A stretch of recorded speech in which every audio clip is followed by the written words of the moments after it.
લોકો પોતાના સ્વાર્થ માટે વૃક્ષોનું નિકંદન કાઢી રહ્યા છે, ત્યારે બનાસકાંઠાના આ ગામમાં બનાવવામાં આવ્યું છે આનંદ પીપળ સ્મૃતિવન. આવો જાણીએ આ વન વિશે.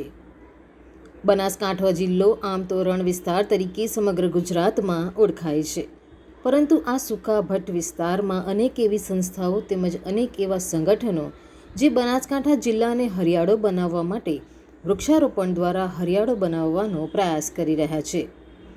આજે બનાસકાંઠા જિલ્લામાં અનેક એવા હરિયાળા વિસ્તારો છે જ્યાં ફરવા લોકો દૂર દૂરથી પણ આવી રહ્યા છે. ત્યારે વાત કરીએ કાંકરેજના ભાભર તાલુકાના વાવડી ગામે 2018માં લાયન્સ ક્લબ ભાભર દ્વારા પરમ પૂજ્ય આનંદ પ્રકાશ બાપુની જન્મ શતાબ્દીની ઉજવણીના ભાગરૂપે અને તેમની યાદો હંમેશા જીવન રહે તે માટે એક સુંદર વન એટલે આનંદ પીપળ સ્મૃતિવન બનાવાયું છે, જ્યાં આજુબાજુના લોકો ફરવા માટે આવી રહ્યા છે. બનાસકાંઠા જિલ્લાના ભાભરમાં લાયન્સ ક્લબ દ્વારા અનેક સેવાકીય કાર્ય કરવામાં આવી રહ્યા છે. સાથે જ આ ક્લબ બનાસકાંઠા જિલ્લાને હરિયાળો બનાવવા માટે પણ વૃક્ષારોપણ કરી રહ્યા છે.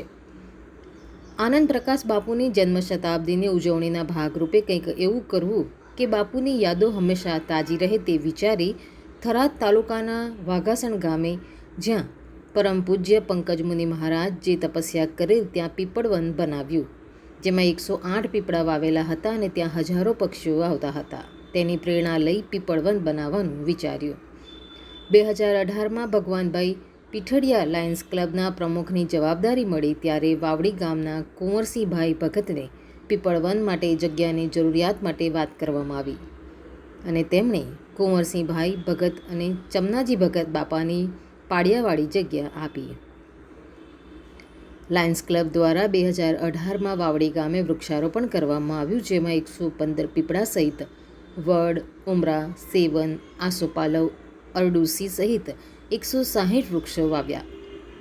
આજે આ ગામમાં એક સુંદર વન એટલે આનંદથી પણ સ્મૃતિ વન તૈયાર થયું છે અને આ વિસ્તારમાં આહલાદક વાતાવરણ ઊભું થયું છે અને આજુબાજુના લોકો આ લીલાછમ આનંદ પીપળ સ્મૃતિવનમાં ફરવા આવે છે.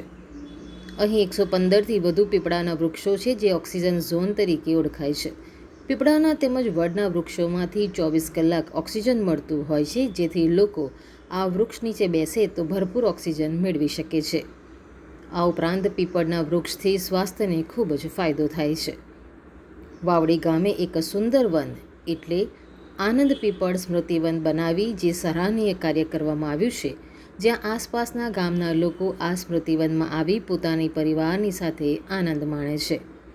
અને લાયન્સ ક્લબના ભગવાનભાઈ પીઠડિયા, ડૉક્ટર ભીખાભાઈ પ્રજાપતિ અને આ ભગીરથ કાર્ય માટે જોડાયેલા તમામ લોકોનો પણ ખૂબ ખૂબ આભાર માની રહ્યા છે. TV9 ગુજરાત આ ક્લબ અને તેમના સભ્યોની મહેનત સાથે તેમના પર્યાવરણ અને લોકો માટેના ઉત્તમ સરાહનીય કાર્યને સલામ કરે છે. ભાભર તાલુકાના વાવડી ગામ ખાતે પરમ પૂજ્ય આનંદ પ્રકાશ બાપુની જન્મ શતાબ્દી વર્ષની ઉજવણીના ભાગરૂપે એક સુંદર પીપળ વનનું આયોજન કરવાનો વિચાર થયો.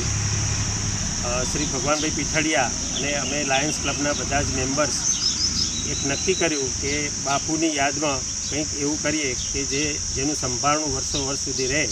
એના ભાગરૂપે આ પર્યાવરણને અનુકૂળ એવી એક જગ્યા અહીં બનાવવાનું નક્કી થયું અને ગામના લોકોના સહયોગથી અને એમના આ જમીન દાનમાં આપવાના કારણે અહીં એક નાનું સરખું પીપળ વન તૈયાર કરવા માટેનું નક્કી કરવામાં આવ્યું અને અહીં 108 પીપળા તથા અન્ય બીજી ઔષધીય વનસ્પતિઓ અહીં વાવવામાં આવી છે. આ ધાર્મિક દ્રષ્ટિએ જોઈએ તો આ જગ્યા જે છે, પીપળાની પૂજા તો આપણા શાસ્ત્રોની અંદર થાય જ છે, એટલે પીપળો આપણા માટે પવિત્ર છે. પણ વૈજ્ઞાનિક દૃષ્ટિકોણથી જોઈએ તો અહીં જે 108 પીપળા છે એ એક ઓક્સિજન ઝોન છે. એટલે અહીં તમે ધારો કે દિવસમાં 1 કલાક પણ અહીં બેસશો તો તમારા આખા દિવસનો જે ઓક્સિજન એ તમને મળી રહેશે. અને પીપળો છે, પીપળ છે, વડ છે, આ બધા વૃક્ષો એવા છે કે જે 24 કલાક ઓક્સિજન આપે છે. એટલે આ જે જગ્યા છે એ ખરેખર એક આ વિસ્તાર માટે કે જ્યાં ખરેખર રણ પ્રદેશ છે ત્યાં આવો એક સુંદર વિચાર આવ્યો અને એક આવી સુંદર જગ્યાનું નિર્માણ થયું. એટલે અહીંના લોકો માટે આ એક સંભાળનું તો છે જ, પણ એની સાથે સાથે અહીંના લોકો આજુબાજુથી અહીં આવે છે. આ જગ્યા ઉપર બેસીને કેટલાક ધાર્મિક કાર્યક્રમો પણ થાય છે અને લોકો અહીં ફરવા માટે પણ આવે છે. એટલે એ દ્રષ્ટિએ જોઈએ તો આ વિસ્તારનું એક સારું એવું સંભાળણું કહી શકાય એવું આ વાવડી ગામનું એક પિંપળ વન એક આદર્શ પર્યાવરણની દ્રષ્ટિએ આ જગ્યા છે. એટલે એ સમાજ માટે પણ એક એમ કહી શકાય કે સમાજને ઉદાહરણરૂપ એવી આ જગ્યા છે કે આમાંથી પણ પ્રેરણા મળે, કોઈને બીજું પર્યાવરણ માટે કામ કરવાની પ્રેરણા મળે. રિપોર્ટ સુનિલ ગોકલાણી સાથે સંજીવ રાજપૂત, TV9 ગુજરાત, ભાભર, બનાસકાંઠા. જોતા રહો TV9 ગુજરાત, નિર્ભય, નિષ્પક્ષ, નિરંતર.